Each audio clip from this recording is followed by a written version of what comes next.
Blood work for bedroom performance. So this is a really important and popular topic because a lot of guys have a lot of problems with this, and it there is more to it than just testosterone.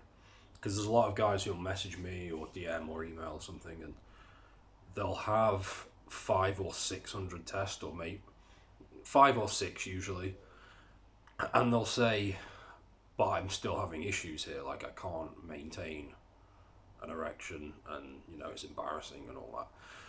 And so yeah, there is more to it than testosterone. So we'll kind of get into that. But when I say like bedroom performance, it means libido in the first place, like the desire and the drive. Because guys, also, the it's not just what you see here. Like guys with low sex drive tend to have low drive for everything in life. That's usually how it goes. And you're not supposed to get to that point until you're like in your 70s. And guys are like that in their 20s now. It's crazy. Biologically speaking, you're not supposed to be like that until you're dying. You shouldn't be dying in your 20s. Anyway, so it's that. And the obvious stuff, the ability to stay hard.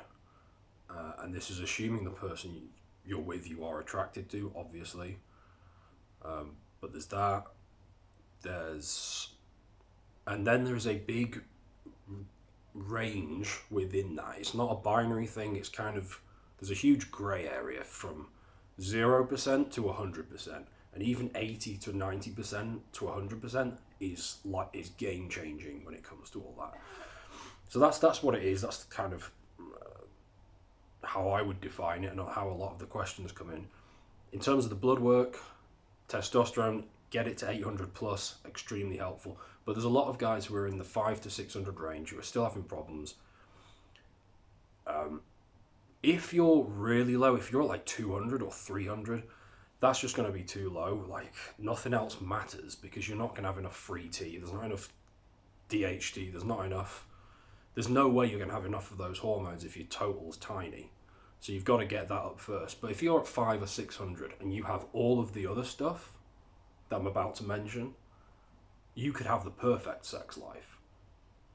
Versus someone who's got 5 to 600 and none of the stuff I'm about to mention, you'll still have the problems.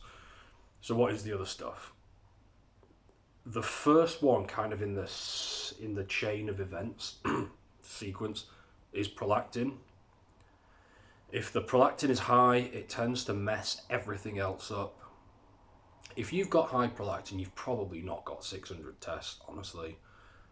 But it can happen, especially in younger men.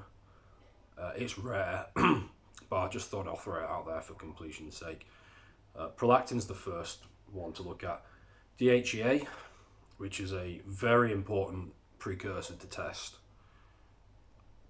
And this one, again, like, if you've got high prolactin, you're probably going to have low DHEA. But there's also other ways to look at this. DHEA, usually guys with low DHEA, if it's not a prolactin thing, they're either deficient in vitamin D3 or cholesterol. Cholesterol probably being the most important and most foundational building block, not just for testosterone, but for DHEA first. You need cholesterol. So for you guys who don't eat any meat, look into supplements and that kind of thing. So DHEA, after DHEA, then it's total test. And then it's, which we've mentioned a million times, then it's free testosterone, which means you want your SHBG to come down if your free is low relative to your total. If it's less than 2% of your total, then that's kind of not high enough. And SHBG is binding to the test. You want your SHBG to come down. Usually that's a liver related thing. So liver health, get your blood work done, make sure your AST and ALT values are within range. If they're not, then it's going to be things like water, berberine. The liver's kind of complicated. There's loads of stuff that goes into liver. Not overdoing alcohol and stuff that can tax your liver. I don't know why I pointed on the left side. And things like that. NAC is another good one. Vitamin C. Liver health, also fasted blood glucose. So for guys who are massively overweight, they almost never have fasted blood glucose that's within range. So if that's too high, and also if your blood glucose is fluctuating massively, that can also do it and cause SHBG problems, and your free test just goes to absolute shit. So that's that. Then you've also got DHT, and DHT is kind of at the bottom of this sequence. So if there's an issue with prolactin or DHEA, or your total test, or your free test, or several of those, your DHT is not going to be where it needs to be, which is 80 to 100 nanograms per deciliter. The course went out yesterday, by the way, the DHT Dominator, so those of you who joined, I hope you're enjoying it so far.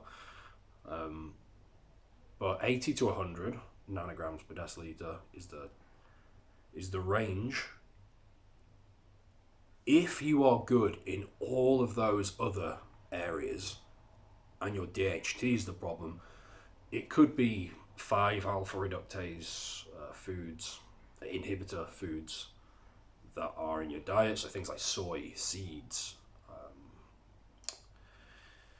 pumpkin seeds.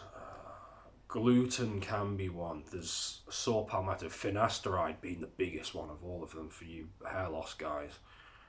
If you're just nuking your DHT, yeah, you're probably going to have no sex drive. That's just how it goes. Again, you need blood work to make sure that your DHT is nuked rather than just guessing. But that's kind of the game. That's the list. You want to get all of these things tested, and if you've got something majorly off with any of them, that could explain it right then and there.